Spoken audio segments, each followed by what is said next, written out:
कि कलौंजी का इस्तेमाल बहुत बढ़ गया और कहा जा रहा है कि कलौंजी इंसान के लिए बहुत फ़ायदेमंद साबित होती है। इसी पर बात करनी है, हमारे साथ मौजूद है ज़ोहा सोहेल, माहिर ग़िज़ाइयात। ज़ोहा, सबसे पहले हमें बताइए कि कलौंजी की कितनी अफादियत हैं, किस किस अंदाज में ये हमें फ़ायदा पहुँचा सकती है? बिल्कुल सिद्रा, कलौंजी के फ़वाइद के बारे में जब हम बात करते हैं तो उसमें सबसे इम्पॉर्टेंट चीज़ ये आ जाती है कि इसका इस्तेमाल जो है हदीस में भी है। नबी करीम सल्लल्लाहु अलैहि वसल्लम ने फरमाया है कि कलौंजी के अंदर हर बीमारी की शिफा है सिवाय मौत के, क्योंकि इसमें हमारे पास बहुत से ऐसे ग़िज़ाई अज्जा मौजूद हैं जो हमारी सेहत के लिए बहुत मुफीद हैं, हमारी हेल्थ के लिए बहुत फ़ायदेमंद हैं, जिसमें सबसे पहले प्रोटीन्स आ जाती हैं। प्रोटीन्स हमारे पास एक ऐसी चीज़ है जो हमारी बॉडी में इम्यूनिटी के लिए बहुत इंपॉर्टेंट है, हमारी क़ुव्वत मुदाफ़त के लिए बहुत इंपॉर्टेंट है, क्योंकि ये हमारी बॉडी में एंटीबॉडीज़ बनाती है। वो इंसान जिसकी बॉडी में प्रोटीन्स कम होती हैं, जिसकी बॉडी में प्रोटीन डेफिशिएंसी शुरू हो जाती है, वो सबसे पहले उसका जो इम्यून सिस्टम है वो कॉम्प्रोमाइज़ होता है, क्योंकि प्रोटीन्स हमारी बॉडी में एंटीबॉडीज़ बनाती है जो हमें डिफरेंट बीमारियों से फाइट अप करने के लिए मददगार साबित होती हैं। प्रोटीन्स के अलावा कलौंजी में हमारे पास कैल्शियम मौजूद है। कैल्शियम हमारे दांतों की सेहत के लिए, हमारी टांगों की हड्डियों की सेहत के लिए बहुत इंपॉर्टेंट है। तो वो लोग जिनको रिकेट्स का मसला रहता है, वो बच्चे जिनकी हड्डियां बचपन में बहुत ज़्यादा कम ग्रोथ के साथ हो रही होती हैं, या वो लोग जिनको बड़े होकर ऑस्टियोपोरोसिस का मसला आ रहा है तो ओल्डर एज में आके, उन लोगों के लिए कैल्शियम बहुत मुफीद है। इसके अलावा कैल्शियम हमारी हार्ट हेल्थ के लिए बहुत इंपॉर्टेंट है। वो लोग जिनको दिल से रिलेटेड कोई भी इश्यूज़ रहते हैं, कैल्शियम उनके लिए भी बहुत बेहतरीन होती है। इसके अलावा इसमें हमारे पास आयरन मौजूद है। कलौंजी में हमारे पास आयरन भी मौजूद है जो हमारी बॉडी में खून बनाने वाले खुलिये की फॉर्मेशन के लिए इंपॉर्टेंट रोल प्ले कर रहा होता है। तो वो लोग जिनका एचपी कम रह रहा होता है, जिनको खून की कमी की वजह से पूरा दिन थकावट रहती है, फटीग रहते हैं, उनके लिए बहुत बेहतरीन है। इसके अलावा कलौंजी के थ्रू हमें गुड फैट्स मिलते हैं, जिसमें मोनो अनसैचुरेटेड फैटी एसिड्स आ जाते हैं, पॉली अनसैचुरेटेड फैटी एसिड्स आ जाते हैं, जो हमारी ब्रेन की फंक्शनिंग के लिए, हमारी हार्ट की फंक्शनिंग के लिए बहुत इंपॉर्टेंट है। इसके अलावा कलौंजी में हमारे पास पोटेशियम अवेलेबल है। पोटेशियम हमारे ब्लड प्रेशर के लिए बहुत बेहतरीन है। इसके अलावा हमारे पट्ठों की सेहत के लिए बहुत बेहतरीन है। वो लोग जो बहुत ज़्यादा एग्रेसिव एक्सरसाइजेस कर रहे होते हैं, जो बहुत ज़्यादा ब्रिस्क वॉक कर रहे होते हैं, अक्सर बहुत ज़्यादा एक्सरसाइज करने के बाद उनके जो पट्टे हैं वो कमज़ोर हो रहे होते हैं, उसमें खलियाँ आ रही होती हैं, क्रैम्प्स का मसला पेश कर रहे होते हैं, तो उनके लिए पोटेशियम बहुत बेहतरीन है। इसके अलावा हमारे पास कलौंजी में विटामिन ई भी अवेलेबल है। विटामिन ई एक बहुत बेहतरीन एंटीऑक्सीडेंट है। बहुत से लोगों को गर्मी के मौसम में यूवी रेस का, सूरज की शुआओं से उनकी स्किन ख़राब हो रही होती है, स्किन डैमेज हो रही होती है, अगर वो कलौंजी का इस्तेमाल करते हैं तो उसके थ्रू जो विटामिन ई उनकी बॉडी में जाएगा, इसके थ्रू वो इस मसले से बच सकेंगे। ठीक है ज़ोहा, फ़ायदे तो आपने हमें कलौंजी के बता दिए। अब ये बताइए कि कोई ऐसी बीमारियां भी हैं जिसमें कलौंजी खाएं तो बीमारी से हमें शिफा मिल जाए?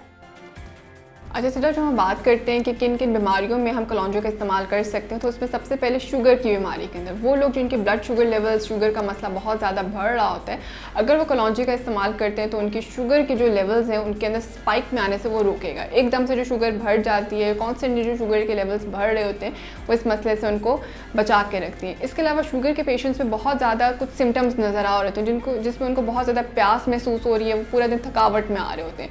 तो अगर वो कलौंजी इस्तेमाल करते हैं तो कलौंजी के थ्रू उनकी जो प्यास की शिद्दत है वो भी कम हो जाएगी, और थकावट जो वो फील कर रहे हो, जिसकी वजह से वो पूरा दिन ना फिजिकली कोई काम कर पा रहे होते हैं, ना मेंटली एक्टिव फील कर रहे होते हैं, तो इस को इस्तेमाल करने से उनकी बॉडी में गुड फैट्स जाएंगे जो उनकी ब्रेन हेल्थ के लिए भी बहुत इंपॉर्टेंट, और पोटेशियम जाएगा जो उनकी मसल को स्ट्रेंथ देगा, जो उनकी मसल फिटनेस के लिए बहुत इंपॉर्टेंट है। तो डायबिटीज़ वाले जो पेशेंट्स हैं वो कलौंजी का इस्तेमाल अपने खुराक में ज़रूर रखें।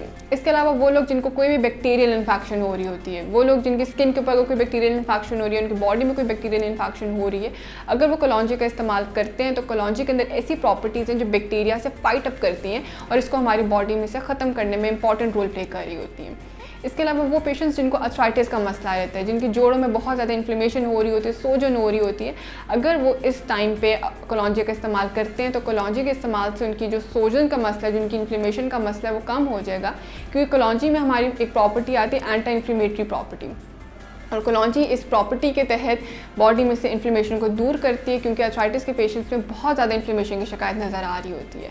इसके अलावा वो पेशेंट्स जिनके स्टमक अल्सर्स का मसला होता है, जिनके मैदे में बहुत ज़्यादा अल्सर बन रहे होते हैं, जिनको इंडाइजेशन का मसला होता है, जिनको बदहज़मी हो रही होती है, खाना प्रॉपर्ली डाइजेस्ट वो नहीं कर पा रहे होते, कलौंजी उन दोनों सिचुएशंस में हमारे पास बहुत मददगार साबित होती है।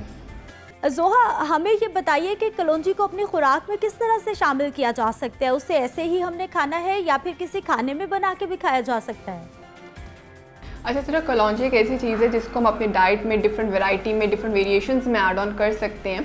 बहुत से लोग इसको नाश्ते में यूज़ कर रहे होते हैं, बहुत से लोग इसको लंच टाइम पे यूज़ कर रहे होते हैं, डिनर के वक्त यूज़ कर रहे होते हैं, तो आप तीनों वक्त में इसको इस्तेमाल कर सकते हैं। इवन आप इसको निहार में भी अगर इस्तेमाल करते हैं तो तब भी आपके लिए बहुत फ़ायदेमंद है। लेकिन कोशिश ये करें कि इसको आप सिंपल 4 से 5 दानों से शुरू करें, इससे ज़्यादा दाने एक वक्त में कंज्यूम ना करें। और एक दिन में आप 1/4 टीस्पून यानी कि 1 चम्मच के चौथे हिस्से जितना आप एक दिन में कंज्यूम कर सकते हैं। लेकिन जैसे मैंने बताया कि जब आपने स्टार्ट करनी है तो सिर्फ 4 से 5 दानों से स्टार्ट करें और आहिस्ता आहिस्ता इसको 1/4 टीस्पून तक लेके जाएं। एकदम से एग्रेसिवली इसको इतनी ज़्यादा कंज्यूम ना करें, क्योंकि ऑब्वियसली जब चीज़ आप मॉडरेशन में इस्तेमाल नहीं करते, ओवर कंज्यूम कर लेते हैं तो बॉडी उसके ऊपर रिएक्ट करती है। अच्छा, क्वेश्चन ये आता है कि इसको हम अपनी डाइट में किस तरह से इनकॉर्पोरेट कर सकते हैं। तो बिल्कुल इसकी बहुत ज़्यादा वैराइटीज़ हमारे पास मौजूद हैं। आप इसको एग के ऊपर स्प्रिंकल करके कंज्यूम कर सकते हैं, आप इसको अपने चाय में डालकर इस्तेमाल कर सकते हैं, आप दूध में इसको मिक्स करके कंज्यूम कर सकते हैं। जो आप सुबह नाश्ते के वक्त ब्रेड कंज्यूम कर रहे हैं आप उसके अंदर इसको ऐड कर सकते हैं। रोटी बनाते वक्त आप जो फ्लार यूज़ कर रहे हैं, आप फ्लार नीडिंग के दौरान आप उसमें कलौंजी ऐड कर सकते हैं। आपकी जो रोटी उसके अंदर जो आपका आटा है उसके अंदर कलौंजी ऐड कर सकते हैं। इसके अलावा आप अपने खाने में ऐड कर सकते हैं, जो आप फूड ग्रेवीज़ बना रहे हैं, जो सालन बना रहे हैं, आप उसमें ऐड कर सकते हैं। बहुत ज़्यादा चटनी में आप इसको ऐड कर सकते हैं, जिस तरह से बहुत से लोग मिंट चटनी कंज्यूम कर रहे होते हैं, डिफरेंट फलों की चटनी बनाकर कंज्यूम कर रहे होते हैं, आप बेशक उसमें इसको ऐड कर लें। आप योगर्ट में इसको ऐड करके कंज्यूम कर सकते हैं। आप फलों पे बहुत से लोग जैसे नमक स्प्रिंकल कर रहे होते हैं सीजनिंग के लिए, तो आप उस पर कलौंजी स्प्रिंकल कर सकते हैं। तो इसको अपनी डाइट में आप डिफरेंट वैराइटीज़ में इन्वॉल्व कर सकते हैं। आप अपने मेजर मील्स के साथ, स्मॉल मील्स के साथ कलौंजी कंज्यूम कर सकते हैं। लेकिन जैसे मैंने बताया कि एकदम एग्रेसिवली बहुत ज़्यादा अमाउंट में इसको कंज्यूम नहीं करना, सिर्फ 4 से 5 दानों से शुरू करना है और आहिस्ता आहिस्ता इसको आपने 1/4 टीस्पून तक लेकर जाना है, क्योंकि आप जब ज़्यादा कंज्यूम करेंगे तो बॉडी उसके ऊपर डिफरेंट तरीक़ों से सिम्टम्स दे सकती है। जोहा, ये भी बताइए कि कलौंजी के तेल के बारे में भी हम लोग सुनती हैं, उसका क्या फ़ायदा है और उसे कितना और किस तरह इस्तेमाल किया जा सकता है? बिल्कुल सिद्रा, कलौंजी के तेल के, कलौंजी ऑयल के भी हमारी सेहत पर बहुत ज़्यादा पॉजिटिव इम्पैक्ट्स हैं। वो लोग जो कलौंजी को अपनी डाइट में कंज्यूम नहीं कर रहे होते, अगर वो कलौंजी के ऑयल को कंज्यूम करते हैं या उसको टॉपिकली अपनी स्किन के ऊपर अप्लाई करते हैं तो उस दोनों थ्रू वो अपनी बॉडी को फ़ायदे दे सकते हैं। बहुत से लोगों को, जैसे मैंने बताया, आर्थराइटिस का मसला हो रहा है, उनकी बॉडी में इन्फ्लेमेशन हो रही होती है, तो अगर वो कलौंजी का इस्तेमाल करते हैं तो इन्फ्लेमेशन को वो रोकती है। अगर आप कलौंजी के ऑयल को अपनी स्किन के ऊपर, अपने जॉइंट्स के ऊपर, जहाँ आपको सोजन का मसला है, जहाँ दर्द की शिकायत है, वहाँ अप्लाई करते हैं तो उस चीज़ को वो ख़त्म करती है। तो आर्थराइटिस के पेशेंट्स या जॉइंट पेन वाले पेशेंट्स अगर कलौंजी के ऑयल का इस्तेमाल करते हैं तो उनके लिए बहुत मुफीद है। इसके अलावा बहुत से लोगों में बैक्टीरियल इन्फेक्शन स्किन के ऊपर हो रही थी, फंगल इन्फेक्शन स्किन के ऊपर हो रही थी, तो कलौंजी के अंदर एक property anti fungal, anti bacterial. तो अगर आपकी स्किन के ऊपर इन दोनों में से रिलेटेड कोई भी इशू है और आप वहाँ पर कलौंजी को ऑयल अप्लाई करते हैं तो उसके थ्रू आपको वो से बचा सकती है।